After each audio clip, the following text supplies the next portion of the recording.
We're back again. Welcome. It's Henry Weston's Old Mate, the podcast. I'm Phil Walton. I'm your host. I'm with Stuart Butler. Hi, Stuart.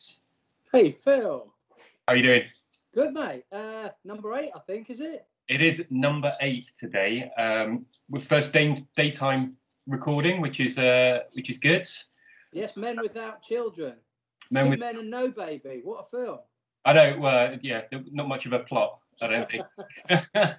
But yeah, no, it's Saturday afternoon, and we've got a couple of hours spare, so we're making use of it and laying down a pod for the show. So, how are you feeling? How are you doing? Good. Yeah, I've had a bit of the wife's away, so I've been single parenting with the little one, but she's at the in-laws for one night, so I've got a day to myself. And looking outside, I'm not going to do much, and I think I feel quite good about that, which is very good. Nice to have the weekend off, as we've said in previous episodes. Back-to-back weekends. It's tough on the old mental state sometimes. You get a bit tired, a bit worn out, especially starting work at 5 a.m. But we've got through. Good. And you've completed your 3 miles for 30 days? Yes. What did I title it? 3 for 30 or whatever. The plan was, I set out on the 1st of September with a plan to run 3 miles every day and no more really for the whole of September. And we managed it. There was a few potential no-goes, but we got through them. Physically, fine. Mentally, which was the reason I was doing it. It was just a mental thing. I'd got a bit lazy. I found myself finding reasons not to go out running or not to go out and do, simple things, potentially even just to stop at the shops and get the milk on the way home. So it's not a mental readjustment, but hopefully I've put a little mental footnote down.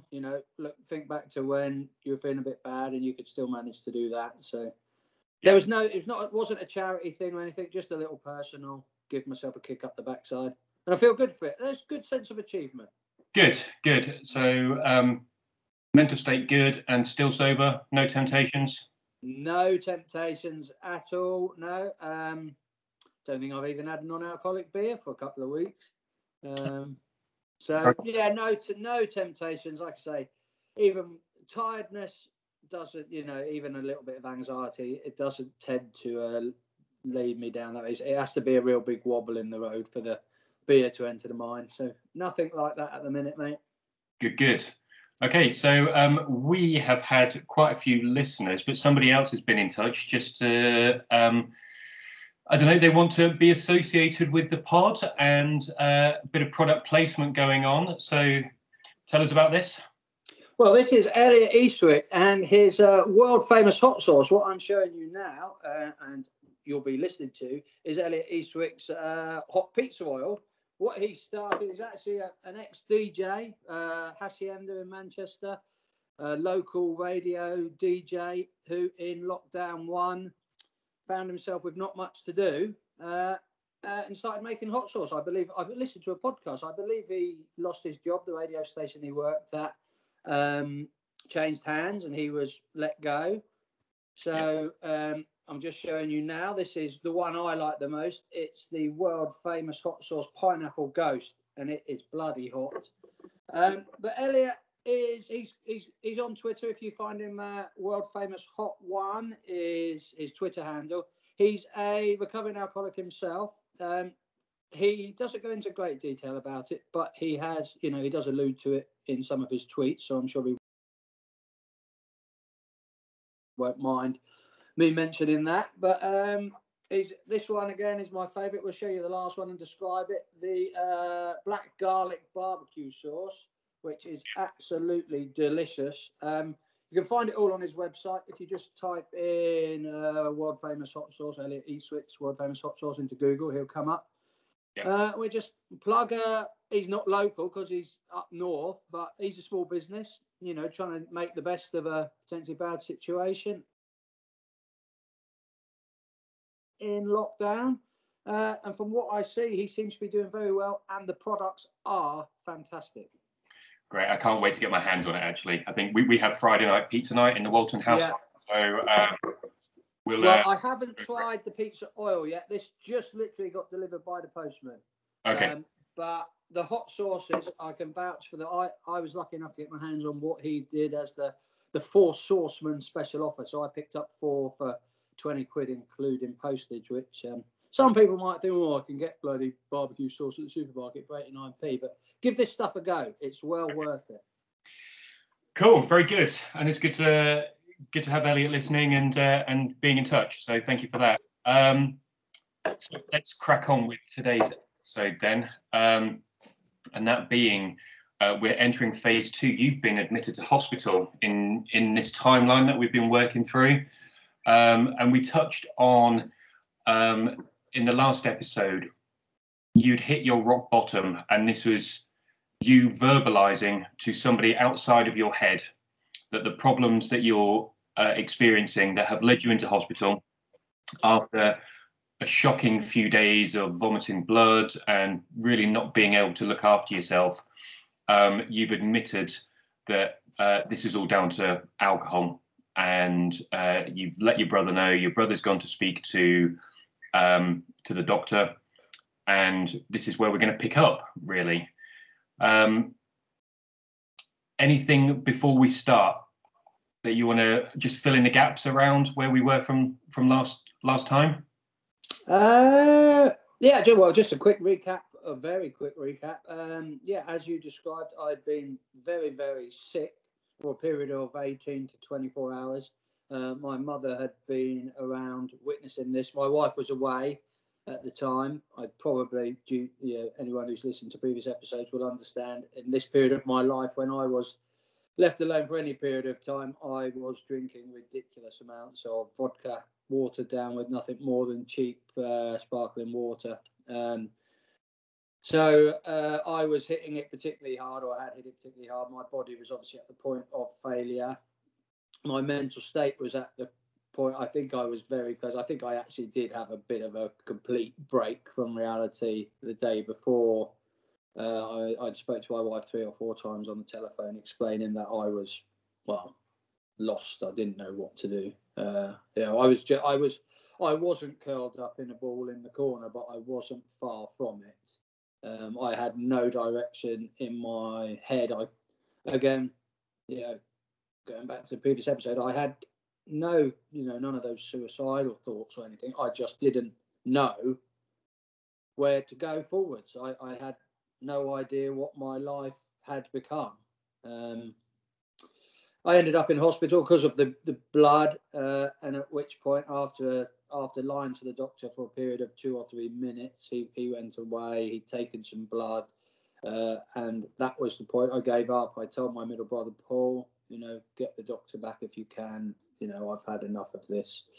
This is all because I drink too much. I'm an alcoholic and I need help. And that's where we'll go from today. Okay, so let's start there. How did that feel? Initially, it must have been a relief. Again, I was in a state of mental disrepair, if that's a word. So I can't remember exactly, but I assume it would have been a massive relief. But there would have been obviously a lot of, the minute that came out of my mouth, my brain would have understood whether, there's no going back from here, mate. You've said it now. Yeah. It's out there. Yeah. Best deal with it. I kind of asked the question because I wonder whether there are conflicting emotions over the course of a couple of days in respect of, relief is one of them and you've asked for help, but then is there an element of anger or pride in respect of, I don't actually need help, I can get over this, or at the other end of that emotional spectrum, whether there's any shame or embarrassment? Or certainly embarrassment and shame. I mean, no anger, I don't think, but I'd been, I'd woken up so many times, so many Sundays and Mondays, and lied and said to myself I could deal with this, and gone back to the hidden vodka probably 2 or 3 hours later. At no point had I had any intention to stop drinking, but I'd gotten over, embarrassing myself, the shame of having a wee on the landing outside the bedroom on a couple of occasions, you know. Yeah.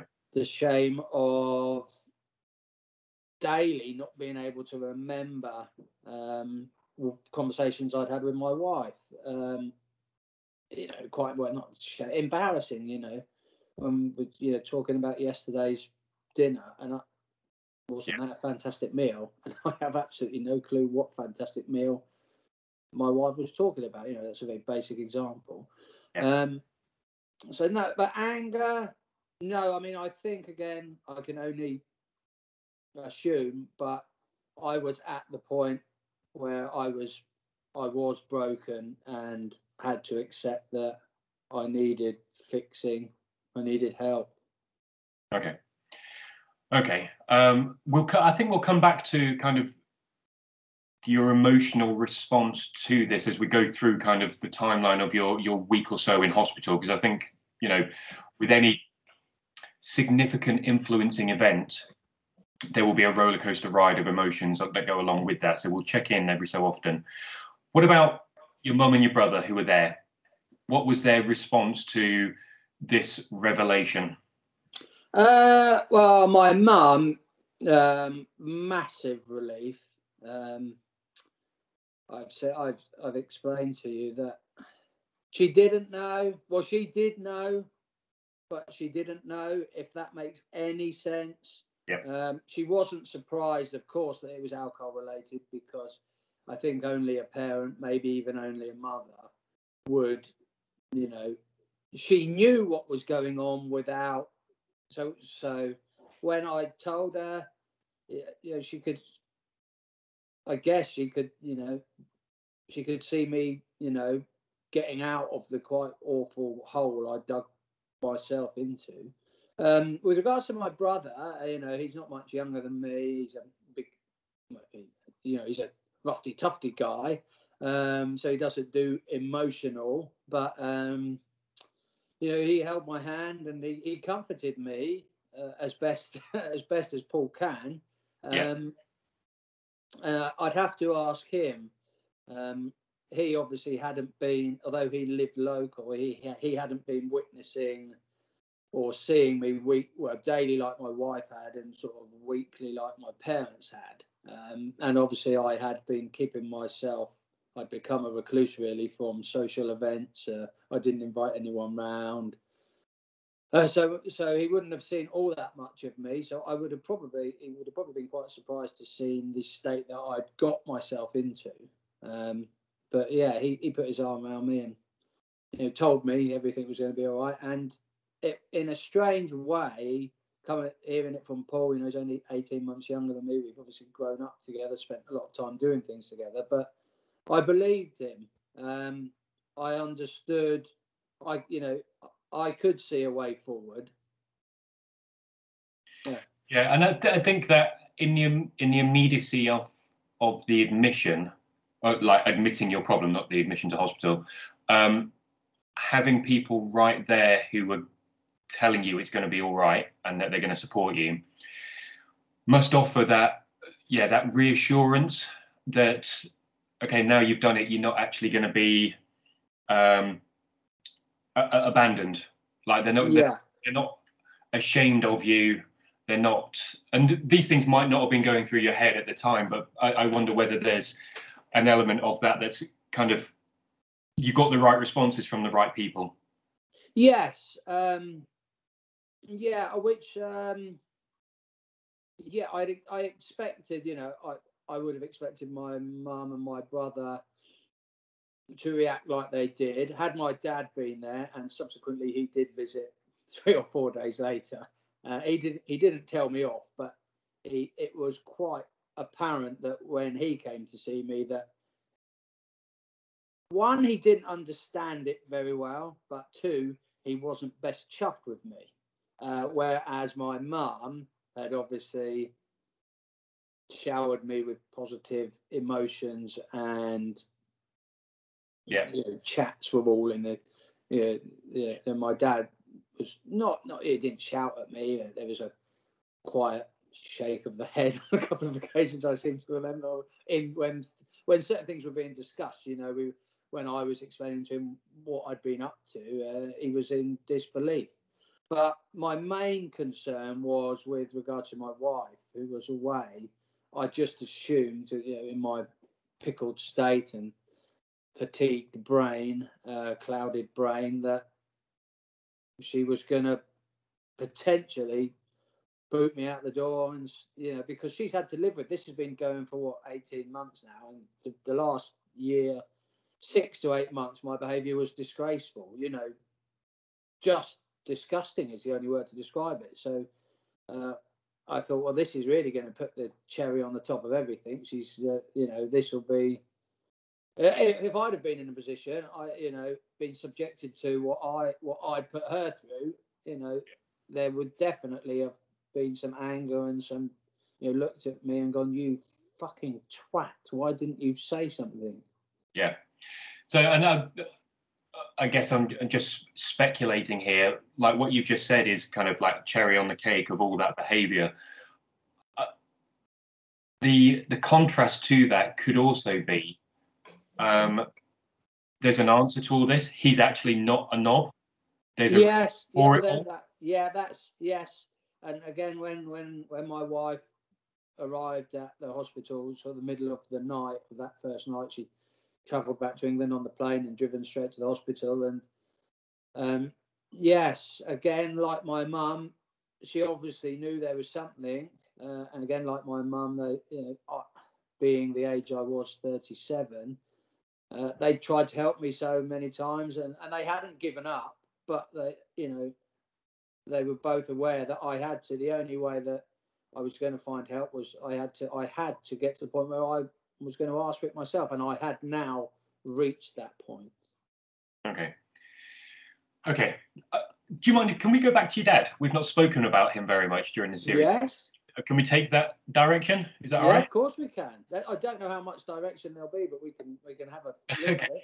So I'm intrigued because a blind spot clearly that we'd spoken about your wife and your brother and your mum had featured quite heavily through the kind of the people that were likely to ask questions and help. But now, I don't want to put words into your mouth, but it sounded like there was disapproval from your dad at when he's come into hospital to see you.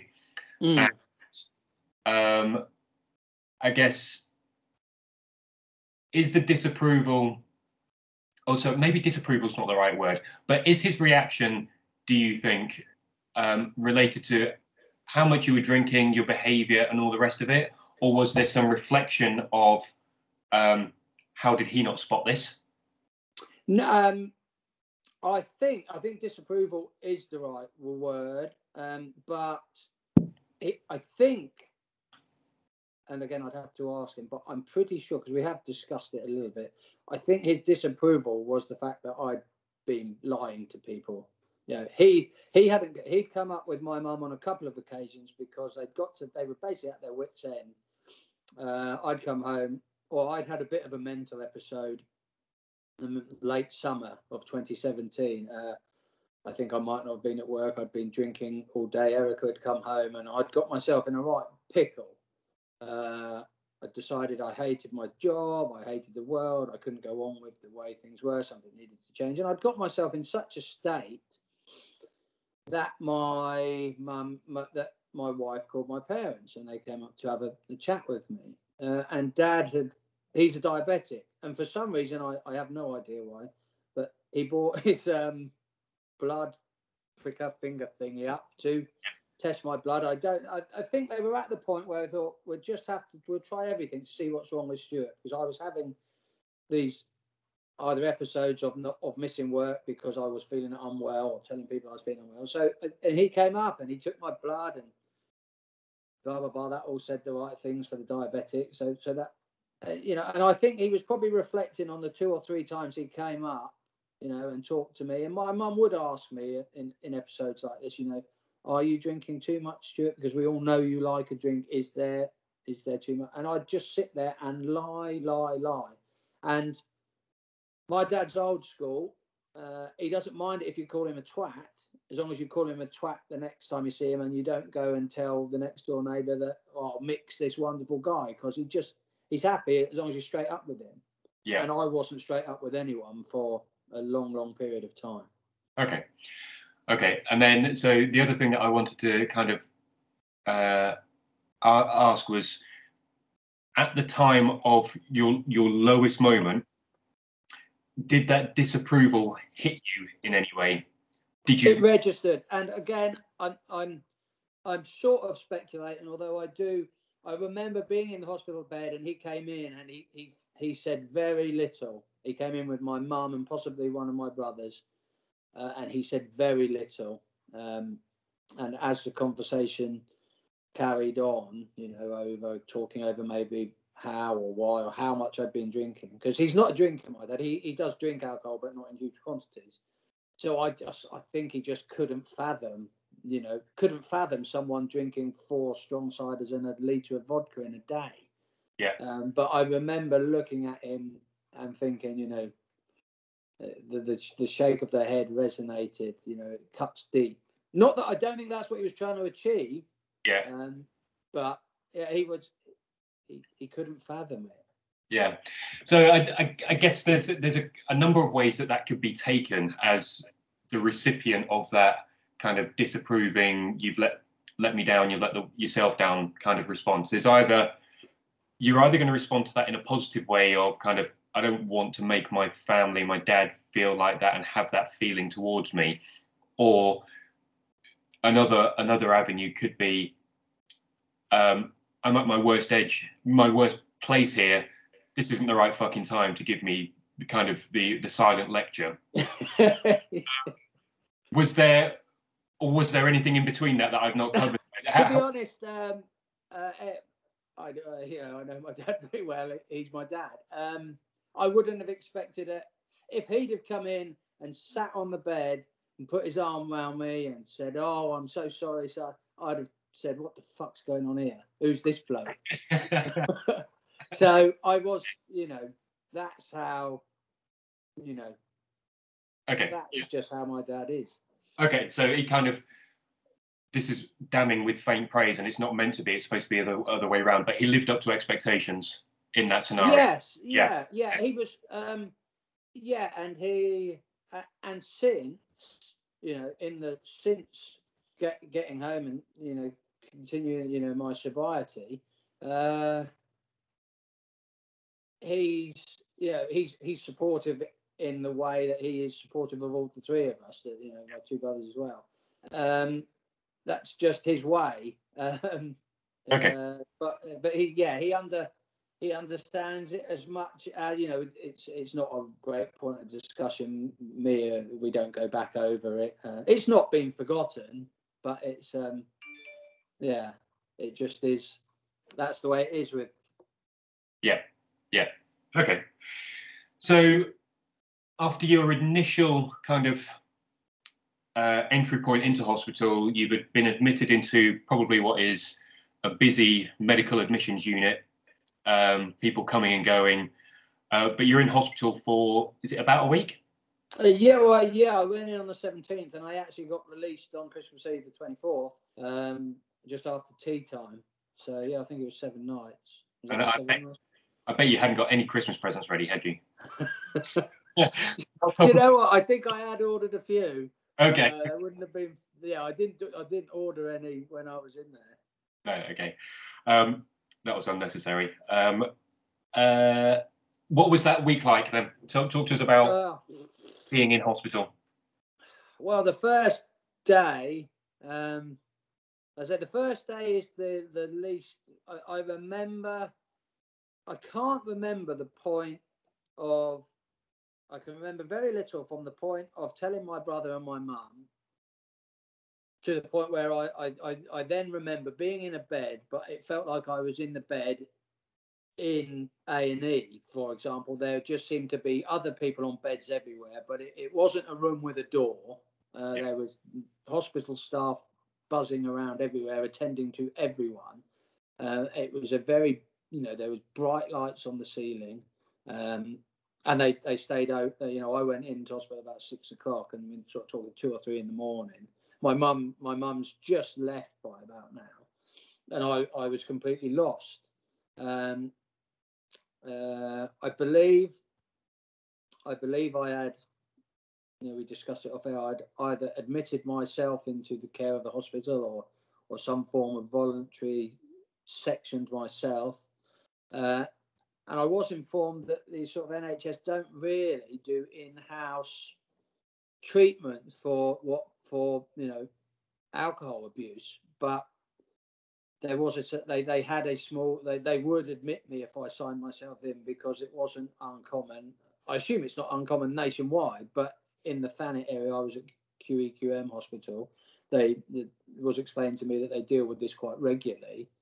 So I would be, if I was willing to accept the offer, I could be admitted to hospital and cared for, you know, for an indefinite amount of time.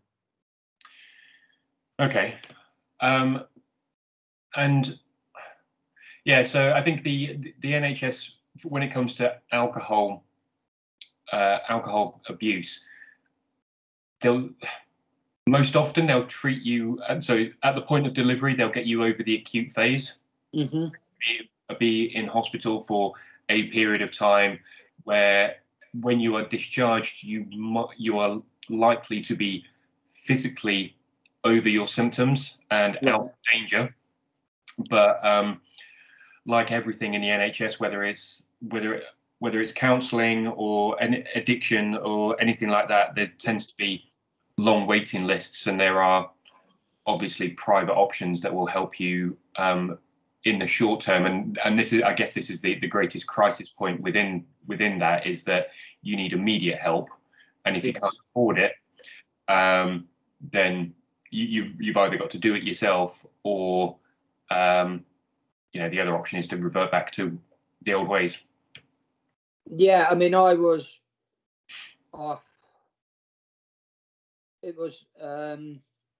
couldn't have got, well, I could have gone home. If they'd have sent me home, I don't doubt that I would have returned to drinking. But I think, again, I can't confirm this. You know, with discussions with the nurses and the doctors, it was apparent that I was physically dependent on alcohol, and I couldn't just go home and stop drinking. I remember a couple of days in, we're fast forwarding a bit, but when the health care worker or the woman who used to come around every morning, I don't remember her title, she'd ask me the same questions daily. But prior to that sort of daily assessment, you know, I was asked, did I want to stop drinking, or because, you know, it's down to me, or the other option is to continue to drink, but take it easy, for example. And that was offered to me, was you can go home and you can moderate your drinking to the, you know, so your body won't go into some form of withdrawal. I assume there's a medical term for that, Phil.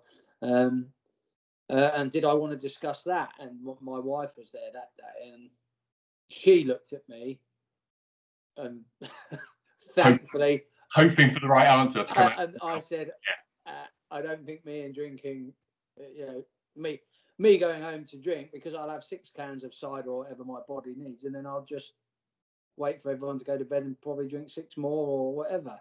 And so I said, no, that is not a viable option for me. I need to stop drinking. And I don't know if yet I wanted to stop drinking, but I needed to stop drinking, and I was committed. I understood that I was, you know, probably going to be dead if I didn't. Yeah, so I mean, that leads into another question that we will pick up later on, but what that looks like when you get home. And we'll talk about that in terms of, I don't know, the is alcohol completely removed from the house and that sort of thing. But we'll come on to that, because that's a different angle, really. So the hospital then, I mean, what you talked about completely resonates in respect of, you know, bright lights and busy, 2 in the morning. one of the biggest issues that I've seen working in intensive care for patients that are awake, is that is so disorientating. And so you've got the bright lights. It's actually not quiet, even though it's the middle of the night. Sleep is one of the biggest things that is overlooked in healthcare, because that's where so much growth, so much development, so much repair happens while you're sleeping. And not only that, but from a mental point of view, it gives you the very basics, like the differentiation between day and night. But as an alcoholic who is now in the first throes of withdrawals, we are disorientating you, not on purpose, but it must be like a torture that you can't go to sleep, you don't know where you are, there's noise all over the place. Yeah. Feel that frustration, or were you aware of that? Well, I nearly broke that. My mum left. My wife came in and spent about an hour and a half with me when my mother was there as well. But obviously, my wife had been on travelling for 18, 20 hours. She needed to go home. Our daughter was at the in-laws, but my wife needed to go home to sleep. My mum needed to go home to sleep as well. So they left, and I was on a drip. I couldn't tell you what. It was the first drip was administered to me. It was on one of the wheelie machines. It kept beeping every time I moved. The nurses kept having to come and adjust it. I'm experiencing withdrawals. I nearly broke that night. You know, I just wanted to go home. I couldn't sleep. I must have tried to sleep, but I was I was exhausted, and I was scared. I think scared's probably the word. Everyone, the nurses don't have time to sit next to Stuart and explain to him what's going on. They've administered the drip. They've told me, why it is and what it is, I assume, or I've signed something to say I'm happy for them to do what they need to do. And they've put it in and they've gone on to the next person, which is what they have to do. Yeah. But little old me sitting there thinking, I don't know what the fuck's going on. And it's really bright. I remember, and it might not have been really bright, but to me, it felt like I was in. Sometimes you see the hospital theatres on the films, and the massive lights and everything seems super bright. It felt like that, and I was like, ah. Yeah, it's really, really intense, and it just sounds to me like you're on a medical admissions unit rather than a specific ward a medical ward that would be supporting your treatment. So you're in for, I don't know, maybe a day or so before you're moved. That time in your acute phase, you are probably the worst place to be from a. It felt like it was in a corridor because it was a room, but there was just, it was like the M25. There was just people on wheel beds just passing through constantly. Yeah. So in this, you may or may not remember, but in this phase, so I'm asking this question from an experience point of view. With this disorientation, were you up and about, wandering the corridors? Were you shouting and screaming? Were you, making yourself unpopular with the other? No, on day one, I just lay there. I do remember I wasn't sure when I was writing notes for this episode that I'd sent you. I didn't remember if I had my phone, but I did have my phone because I remember about my mum saying my mum left at 3 a.m. I remember texting her about 6:30, 7 a.m, basically saying, when are you coming back? I knew I couldn't text my wife because, one, she hadn't had much sleep, and she would have to go and collect our daughter and would want to go and see our daughter. So I texted my mum, she's only been home for 3 hours, but I was texting her saying, well, when are you coming back? I'm not doing very well here. I can't remember if I'd had much interaction with the nurses, but anything I did, if I obviously was frustrated and a bit scared, but I wasn't shouting and hollering.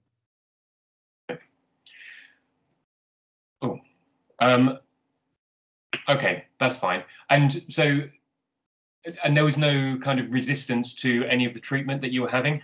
Not in the initial phases, no, not in the first couple of days. Okay. Later on? Yes. So on day 2 or 3,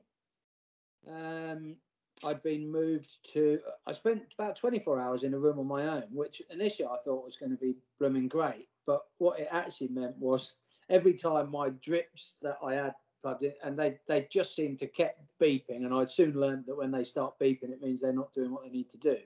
Yeah.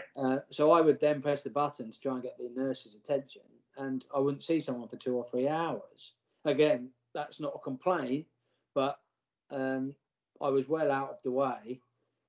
So I was getting. I remember a point of frustration there, because I'm thinking in my head, I'm aware of the fact that if I want to get out of hospital, they need to do everything that needs doing to me. You know, I've put myself in this position, but I'm getting a bit selfish now.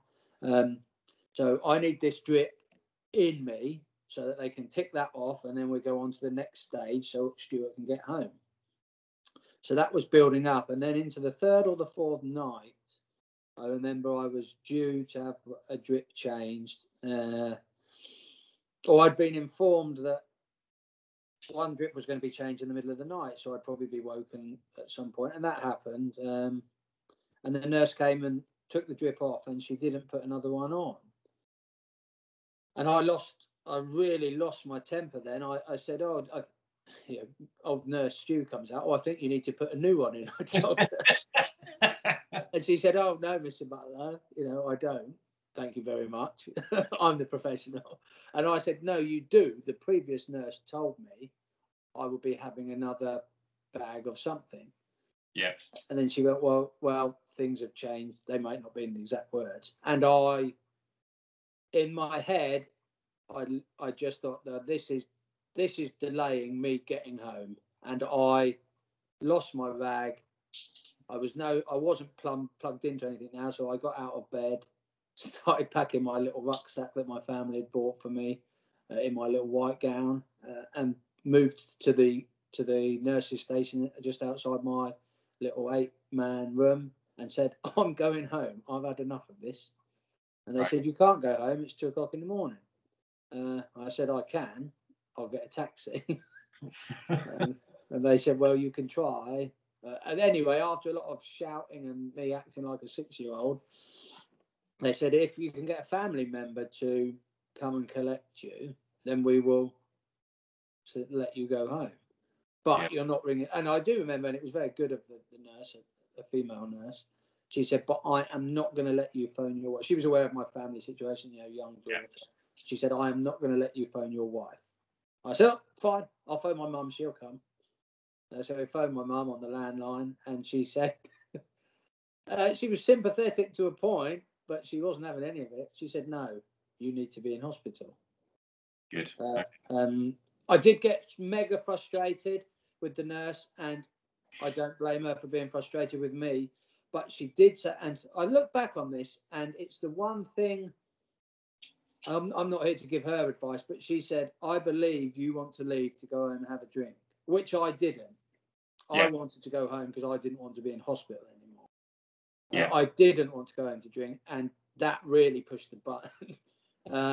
And I said some rather unpleasant things to that nurse that day, which I apologised for about an hour later. But, yeah, that was a very unpleasant time for anyone around me then. And I think that was just, I assume the anxiety had built up. I was, I can't remember my exact feelings, but I obviously wasn't feeling very good. Yeah. Yeah, no, I think it's, I guess, having an accusation levelled at you that's not true in respect of going home to drink, is probably going to push the button significantly. And I think from the other side, experience would probably tell that nurse that she's seen a lot of this before, and that's what happens. I don't doubt 9 out of 10 people. Yeah, we as we know from previous episodes, I was very good at lying. That so for her to assume I was trying to get out to go home and drink. It's 100% fair enough. I don't blame her for that. Yeah. Okay. So, so if you're in for about a week, were you seeing family coming in most days? Yes, brothers. Both brothers were around at the time. My mum would visit daily. My wife would visit daily with my little daughter. Both brothers would visit when they could. Paul actually lived quite local he was in Cliffs End, I think, at the time, so he'd pop in most days after work. Alex popped in with a Burger King a couple of times, which was great, but I had these awful ulcers in my mouth, which meant I couldn't really eat much. Right. My mum's brother, my uncle Pat, and my cousin, his son Spike, they popped in, caught me on the hop, just as I was sort of just about ready not to see people. They turned up, but it's great. I mean, they didn't have to come over, but yeah, I was seeing people daily, family, and my youngest brother's friend, who was within AA. He came to see me and spent about an hour with me, and that's when we made the decision that I would at least try Alcoholics Anonymous on my sort of when I left hospital. Okay, interesting. So just kind of giving you the foundations of what to expect. Yeah, you get they bring well, he comes and he explains to me who he is. And why he's come to see me. Obviously, Alex had asked if he could come, and I said, "Yeah, please do come." Give me a very, very sort of brief outline of what AA is, and they have a small book that gets offered to you. It's a small version of the big book that anyone who's familiar with AA will understand. The big book is not the Bible of AA, but it's what they work from. So a small version of that, and like good AA people do, they offer to help you get to meetings in the initial stage. If you need a lift, if you can't find a lift, can't afford a lift, they will help with all that. Do you want to go to meetings locally? Would you prefer to do it a bit further out of town? Perhaps you won't get recognized. So that was all the wheels were set in motion then with that. Yeah. Okay. And sorry, yeah, you'd resolved that you were going to give it a bash and just at least turn up to one and just see how it felt, and then kind of go from there. I wanted to a point, but I felt that it's all very well me saying I'm not going to drink, which I could very easily have gone home and not drank, but I felt I needed to help myself, but help those others around me. I thought it would be quite definitely good for me, and it has to be about me. But if I can show my wife and my family that I am taking little steps, it's not like, oh, can I just go home and take it easy for a month and then yeah. That's the bullshit again. That's that's not it, because that could be 6 months. So I made the decision that I was going to go to an AA meeting. I actually went to an AA meeting on the Boxing Day. So I went home on Christmas Eve and I went to my first AA meeting on the Boxing Day. Okay. So there's a whole episode into kind of the discharge, that I think we can follow up on this one, because it interests me that you get discharged on Christmas Eve as an alcoholic, and Christmas Day is notoriously a bit boozy. So how that works out. But we'll come to that on the next episode. I think it's, I completely agree, actually, that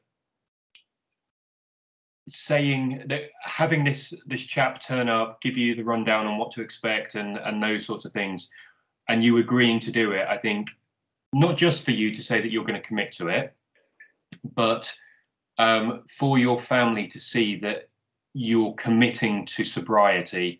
Yeah. Wherever it takes you, but when you dig yourself in such a deep hole, you are going to need help to get out, and that comes from people with experience on how to help people out of this hole, rather than the people around you who haven't necessarily had experience.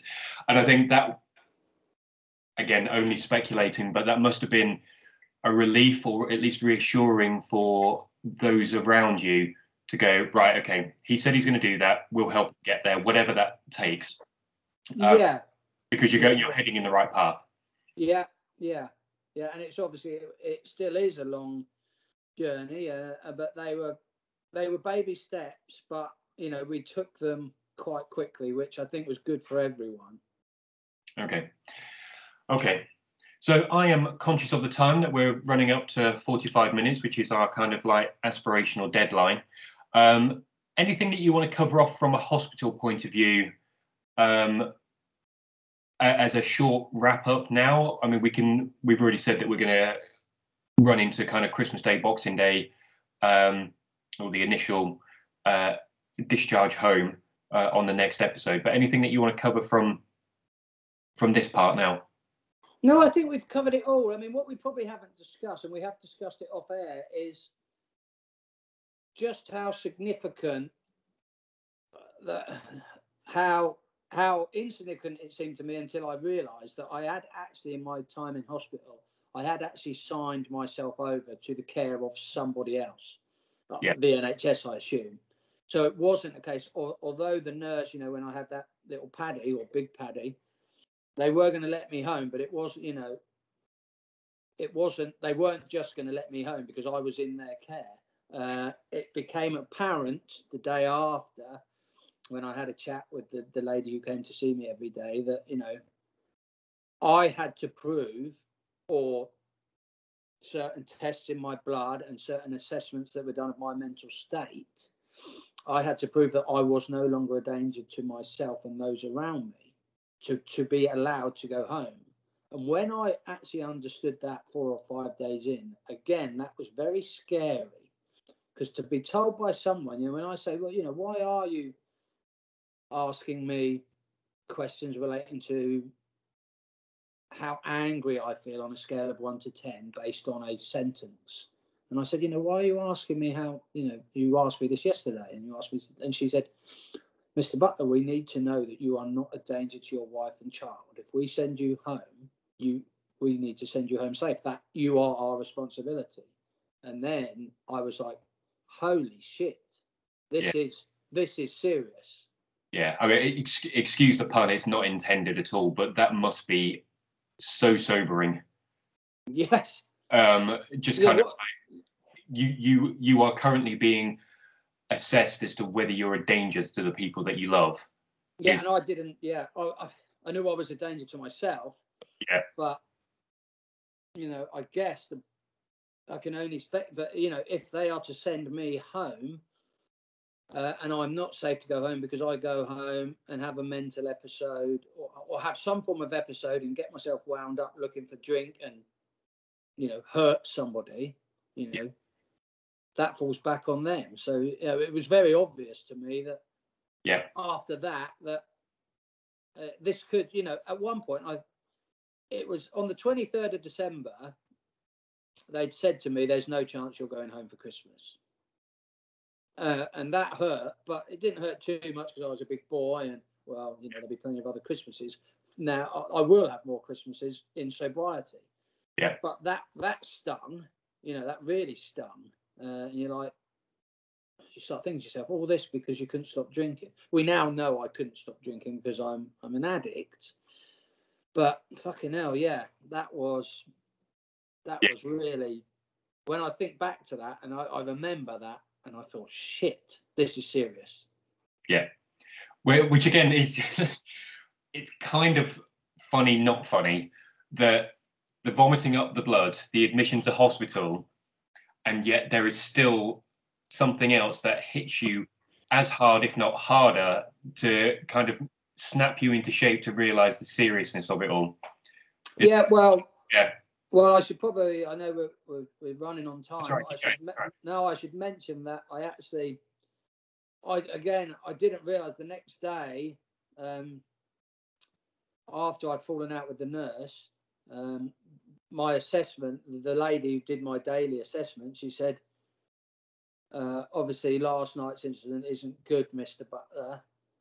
You know, the nurse has informed me, blah, blah, blah. It could mean you stay here a bit longer. And my initial thought was, you bloody cow, you grasped me up. You know, you told on me. But she had to. She had to. You know, I was displaying erratic behaviour. Yeah. She did her job, but my thought then was one of anger. I felt a bit let down, a bit betrayed. Yeah. And again, it's kind of the blaming tactic. It's somebody else's fault that I'm in. I guess it creates a picture that although you've owned up to your addiction and you're taking steps that you've committed to wanting to be sober, those irrational thoughts or that immediate emotional response of you've done this to me rather than this is the only behavior. I could have been, if you hadn't said anything, I could have gone home tomorrow. Yeah. Now I've got to stay here for another however long. Yeah, no, exactly. Selfish bastard, me. Yeah. But yeah, I think that journey takes a long time to move that along, I guess. What was I going to say? Yeah, no, we did speak off air, and we hadn't really touched on it while we were speaking, but I think it is. So in your cloudy recollections of everything that had happened, it was unclear to you whether you had voluntarily signed yourself in, voluntarily sectioned, or whether there was something else that you were signing yourself up for, but you had that sort of conversation. But then when you want to discharge, it's kind of custom and practice for nursing staff or medical staff when you are going to self-discharge that you will sign a form to say, I understand the consequences of leaving hospital before my treatment's complete. Yeah. So it was kind of like a hazy recollection of where we were in that position, because if you voluntarily sectioned yourself, you can also, I believe, sign yourself out of that as well. Yeah. Understanding the consequences. However, if you're having daily assessments of your mental capacity and your rationality, then that will also play into the decision about whether you're allowed home or not. So, not quite as straightforward as, you know, is he over his symptoms of alcohol abuse? Has he gone past his withdrawal? It was much more around kind of your mental state as well, which okay, right, let's wrap up then. Yes. Good episode. I think it's a kind of again, I'd appreciate that. Very, very cloudy with where you were at that time, so hazy, but it gives a real insight into, I guess, how I would say frightening, scary, that you have now lost control, and you're you put your trust in the healthcare system. Yeah, I've used the word scared a few times today, and it's probably not till I discuss it now that I realise that's what I was feeling, in amongst a lot of frustration, sorrow, self-pity. Yeah. Absolutely. Cool. Okay. Well, we're looking forward to people kind of chipping in with any questions at Stu Butts on Twitter, or HWOM thepod@gmail.com. I will write it down. It'll be easier next time. If you want to send us an email, obviously people are listening and are being in touch, and obviously try the hot sauce. Try the hot sauce. Find Elliot on Twitter and the internet. It's fantastic stuff. Yeah. All right. Well, we will pick up again in the week, I'm sure. Good to speak to you, and enjoy. Cheers, Stu.